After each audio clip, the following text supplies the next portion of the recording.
guys, it's time for Bit Nerds, your daily nerd out on the most interesting car of the day from all the automotive enthusiast auction sites. My name is John Polnik, along with my partner Michael Deeb. Welcome to the episode. What's up, my brother over there in San Francisco, Michael Deeb?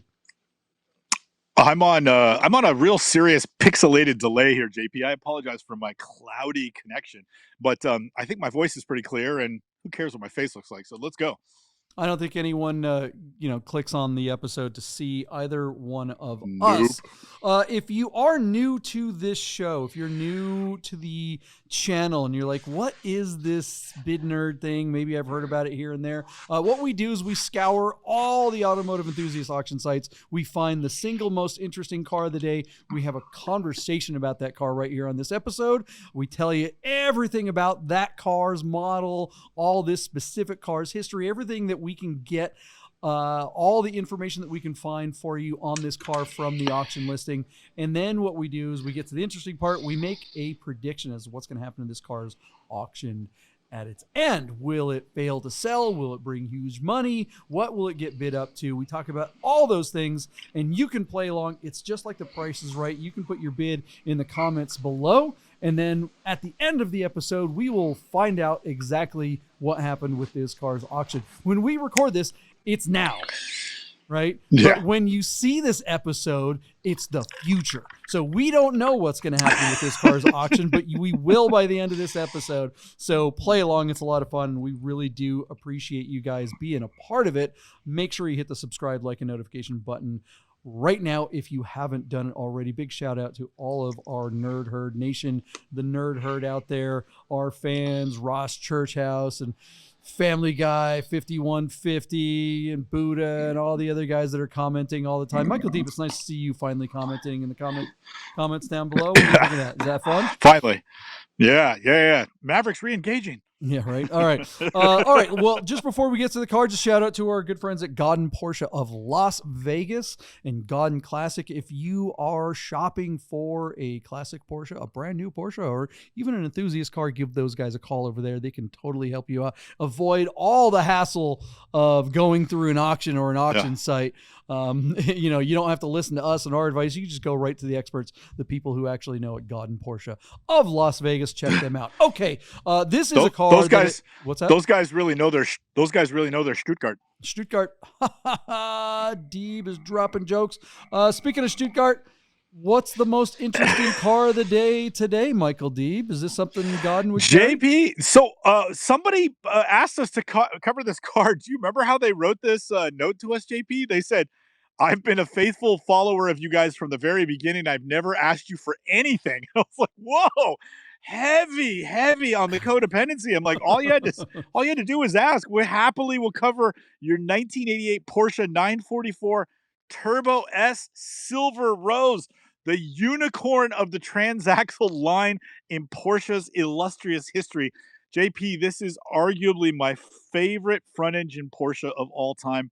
You may recall I sourced and picked one out for Godden's owner that has like absurdly low miles, JP. I think the car has like 8,000 miles, and it was in perfect condition.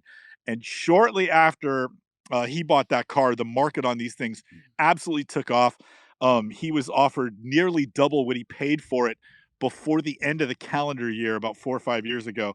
And they said a celebrity in LA wanted the car desperately and they would pay double what he paid for it. And I urged him to say no, which he did. Now, this car, JP, is on Bring a Trailer. It's offered out of Tuscue, Pueblo, New Mexico. I apologize if I've ruined the 87506 area code's name. But the car is showing 60,000 miles, true mileage unknown. The car previously transacted on Bring a Trailer in May of 2020 for just $15,000. And by all accounts, the owner of that car, the new owner of that car, took it to New Mexico and began what was probably a 2-year process of bringing the car back both mechanically and cosmetically. Now, a lot of the work was done mechanically: repair the air conditioning system, replacement of the transaxle seals, CV boots, power steering pump. They put an exhaust system on the car, and it looks like the car has been lowered. But I also think a lot of money was spent on the interior. At the time the car transacted in 2020, John, it was a burgundy leather interior. And this owner sourced that pink and gray studio check interior and redid the seats and the door cards. They did a pretty good job, but there is one little nitpick, if I may.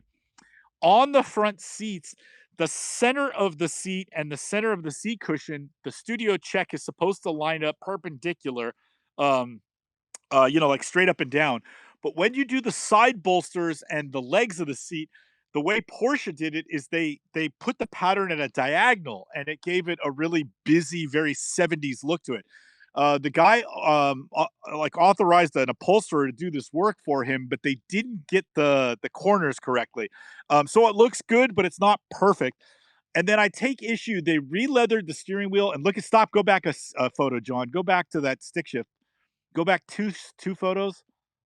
Look at how badly they recovered the stick shift. It's just not tight. It doesn't look like it came from Porsche. It's the right color leather, but it looks like it's the wrong color for the stitching, and it doesn't look like it's done to a high standard. Now, that can be fixed by using a better upholsterer or better interior guy. But to bring this car to market and have kind of done, I don't want to say a half-assed job, but not a great job. I just don't think this guy's got any chance of seeing a retail number. Now, look, all the services are up to date, and a lot of the ancillary systems of the car have been either repaired or replaced, and they've updated the interior. And silver roses are so rare, this guy could see some real money. But the car closes basically tomorrow, John, and it's sitting at less than 20 grand where it's at. The true mileage unknown doesn't help this guy's case in any way. But what it has going for it, it's a limited number car, and they put the original interior back in there, even if they didn't do it properly. It looks like most of the heavy lifting has been done for you. So if that stuff doesn't bother you, you can rip a silver rose for a sweet price here coming up tomorrow. But if you're looking for a perfect car, this could still be a project. But I don't think this car will ever realize a retail number. I don't think you're going to bring this car back to compete with other silver roses that are in the marketplace that are now bringing 60 and 80 and sometimes over $100,000. This isn't that car. Listen, Turbo S's are awesome. 88 was the first year. You know, it got the update with the 250 horsepower and the S4 brakes and a lot of suspension from the Cup cars. So they're great drivers, and this has the look, and it could be done for a bargain. So I still think this is an interesting lot. I'm glad it was submitted to us, and I wish the seller a lot of luck. But I just don't think this one's going to go over the moon by any stretch. So JP, I send it back to you. A rough silver rose is still a rose, isn't it? This is a pretty car. I mean, and it's silver rose / cassis. Everyone's kind of talking about this color. Matt Farah won't shut the hell up about his pink car. This one, yeah, I think this is the thing is our friend over at Auto Kennel. I can't speak today. Auto Kennel, Paul Kramer. We had a conversation with him not that long ago on a DWA rally, not last summer, maybe the summer before, something like that. But we were talking about transactional cars, and he has them and loves them and sells quite a few of them. And even I think you and him kind of had a history on one, not unlike this one. That's exactly right. Yeah, really nice car with like 50,000 miles. And I called him to give him a deposit, and he had just sold the car that day. I mean, I missed it by 24 hours. Yeah. So, there it is. The car is a great looking car. It's in turbo and turbo S's and transaxle cars. They're, the weight balance, the 50-50 weight balance is really fantastic. I think they're underrated cars. Epic. And they're the kind of thing that have been very attainable. I mean, these things, like you said, it was only sold for like $15,000 a few years ago. And nowadays they've really gone up. But what Paul said is that now that these cars have hit that 60, 70 and up range, especially the low mileage collector ones, $100,000, this car does not represent $100,000 driving experience. It just doesn't. Exactly. It's a fantastic car, but it's a fantastic car for a $25,000 car or even a $35,000 car. You start getting above that, and it's like, maybe find something else. And now, what a $30,000 car with inflation nowadays is, 50,000 is the new 30. But this particular car in its condition, True. Maybe this is an opportunity to get something that is kind of special because it is the S and it does have a cool color, and maybe the interior isn't perfect, but it's pretty darn nice. I don't mind the gear shift lever, being a little saggy, and some of the leather not being quite as tight on the armrest. At least there's leather there. Half of these don't even have the little cover for the armrest anymore, right? So I think this would be a fantastic car to rip around on a DWA rally. The thing I would have to do is lose those D90 bottle cap wheels. Just in the chrome or polished finish, I think they just look hideous. I wouldn't get rid of them. I would just set them aside because it looks like they're the original ones. But some Cup 1s on here, or even dare I say, Cup 2s look really good on 944s. It's one of the few cars where Cup 2s actually look right. But all that said, wheels are very easy to swap out. Something a little wider, fill up that gap, and just go for it and rip this car like this guy is doing. I don't know if this is, I'm not. You know how I get when I see someone driving with one hand and leaving a hand on the shift lever, and just kind of like this guy's hands. His hands make it look like he's 78 years old. I'm just telling you right now. All right. So what do you think JP, this car is going to sell for? What's that?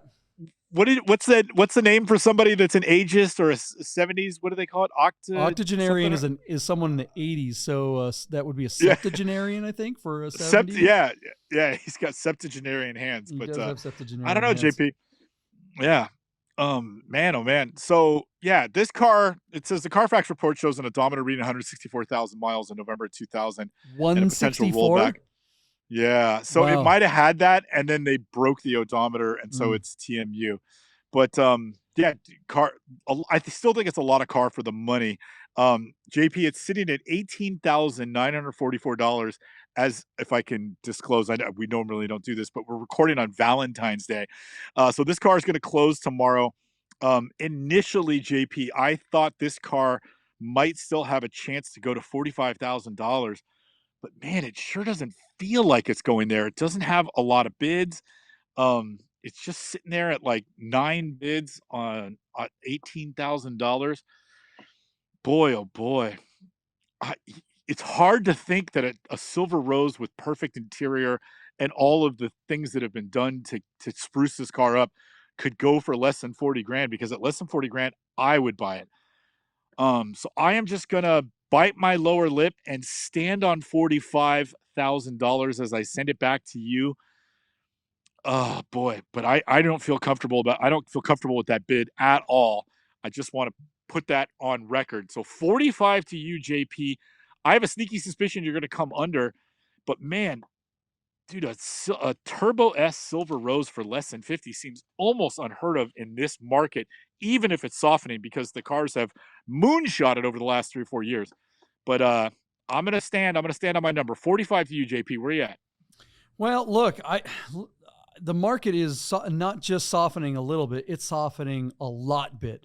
It's happening, man. Things are cooling the heck off, and cars that check all the boxes are the ones that sometimes still are kind of bringing some bigger money, but even those aren't really getting the big money. I think, unfortunately, our friend who has this car, if they finished this thing, they should have sold it last summer. They could have still really gotten a premium out of it. I think, depending on how much they spent on this car to get it up to, what kind of condition was it in before versus what it's in now?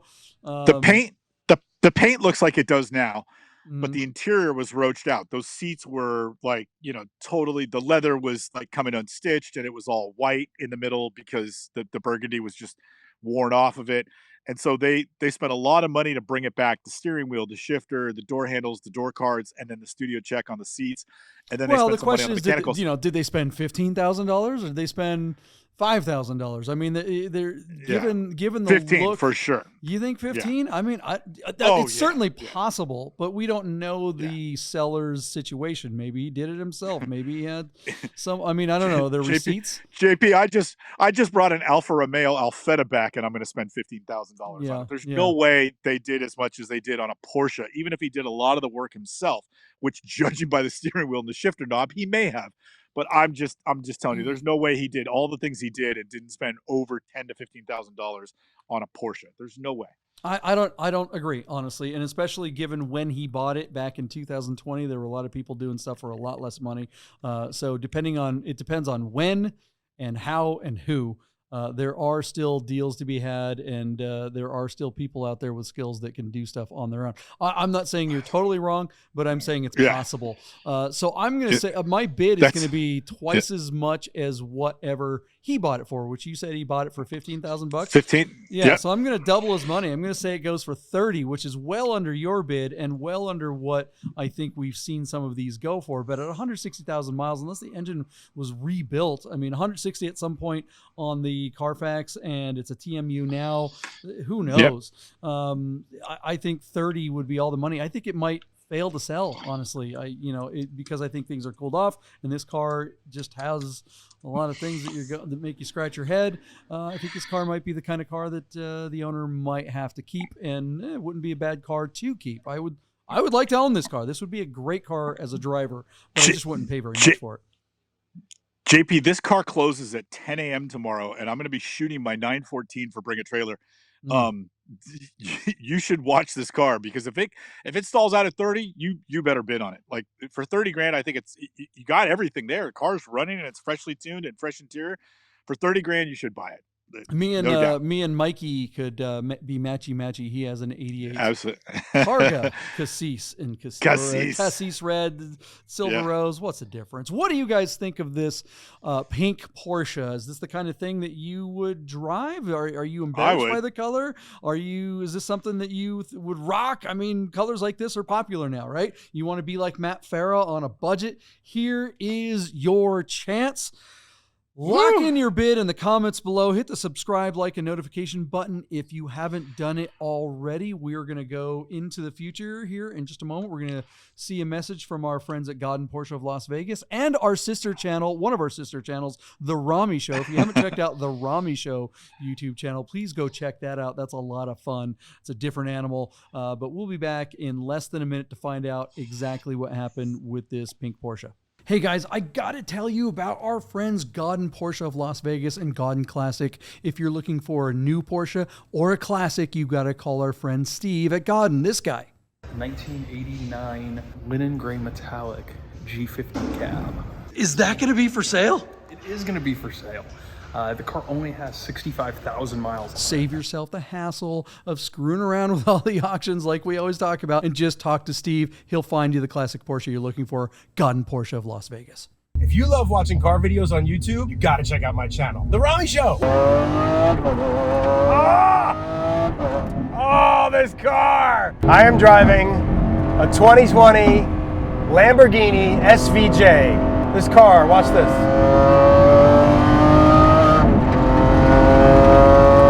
Oh! 115 mile an hour turn, like it's nothing. Hello, everybody. Thanks for sticking around, Bid Nerds. Are you on pins and pink needles like I am? Wondering what happened with the results of this 1988 Porsche 944 Turbo in Cassis red? What is this? Is this Cassis or is this Silver Rose? Silver Rose. I don't know. I'm sure Matt Farah would try to punch us in the face if he saw me get the Porsche pink incorrect. It's Porsche pink. Come on, Whatever. Let's be obvious. Let's be real here. All right. Well, this was a request from one of our awesome Nerd Herd fans out there who specifically said they wanted us to profile this car. We did. Yeah. We have. Here we are. We have the results. What happened with this car, Michael Deeb? JP, my initial reaction was to say something profoundly stupid, like, this car made us look stupid. And then I realized we don't need any car to make us look stupid. We can do that on our own. We were quite But good John, I overkicked this one by 100 yards. I said $45,000 because I thought somebody would just go, okay, it's a Turbo S, and they redid that beautiful studio check interior.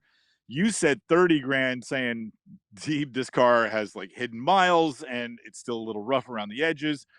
Our car failed to sell.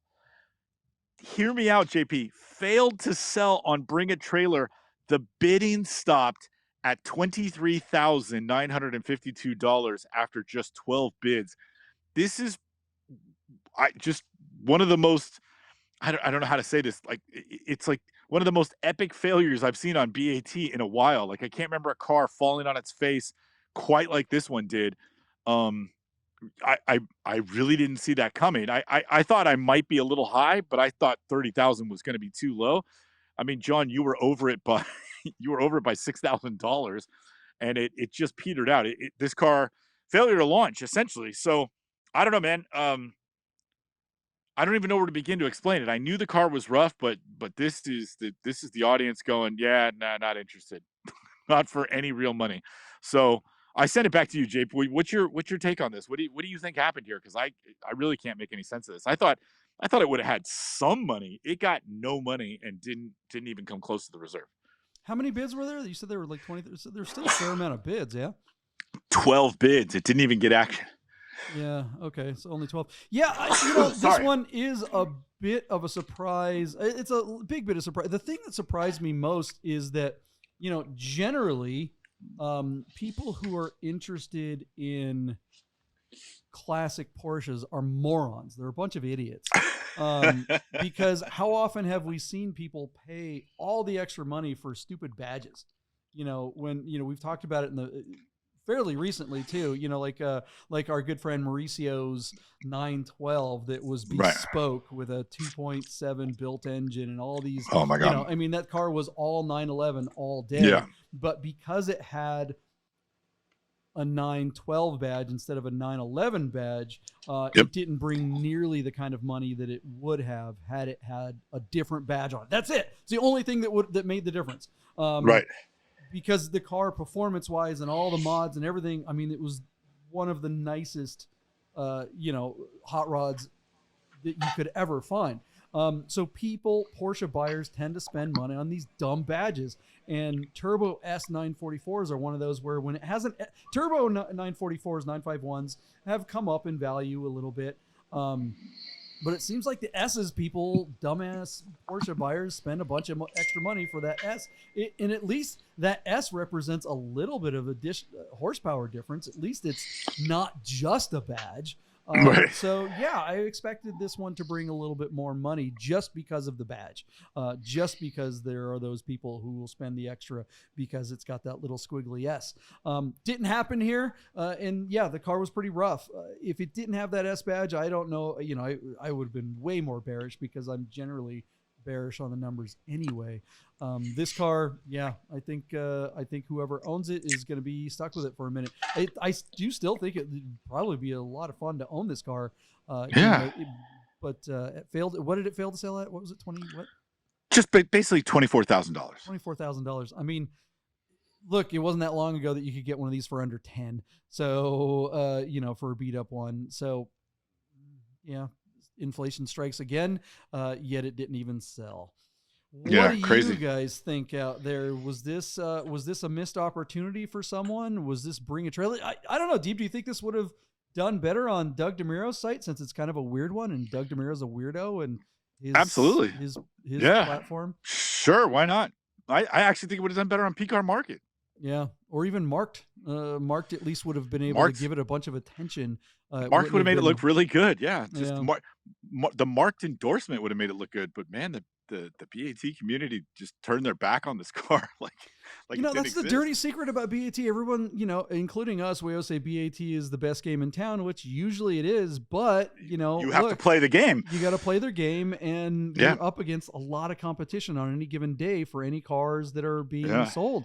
And the amount of people willing to spend extra money on stuff, especially these kind of obscure collector cars, that person there's getting to be fewer and fewer of them out there. Money's a little harder to get. Money is inflation is still up despite what everyone keeps telling you on the little boxes. It's you're being lied to. Inflation is still going up. It may not have gone up at the same rate as it did yesterday, but it's still year over year going up. So it's a little dirty game that they play. Oh, inflation this year is 10%. And then the next year, oh, inflation is 8%. Oh, inflation is going down. No, it's still up 18%, right? Come on. It's just not at the same high rate. So yeah, I think that it's just, money is one of those things. It's going to be difficult for people to understand the true value of cars. I've said it a million times on the show. If you buy a car for $100,000 on year one, and then a year later, inflation goes up 10%, and you sell your car for $110,000. Did you make 10 grand? In actual dollars, yes, but not in real dollars. Inflation went up. The value of that $100,000 is now, you have to spend $110,000 in order to get the same value. So, yeah, you didn't make anything. That's a net zero gain if inflation is still going up. So that factor being thrown into this play, this Price is Right game that we play here, is making it that much more difficult to get it right. I'm still shocked when we do. And I'm sure most of our audience is as well, because we're a couple of idiots and no one expects us to get anything right. John, even a broken clock is right twice a day. Not if it's digital. It's a digital world, Deeb. It's a digital world. Analog. That's why we like these analog cars. What do you guys think of the results? Let us know in the comments below. Hit the subscribe, like, and notification button, and visit our friends over at God and Porsche of Las Vegas. And we will see you tomorrow on Bid Nerds, the most interesting car of the day from all the automotive enthusiast auction sites. See you, Deeb. Later.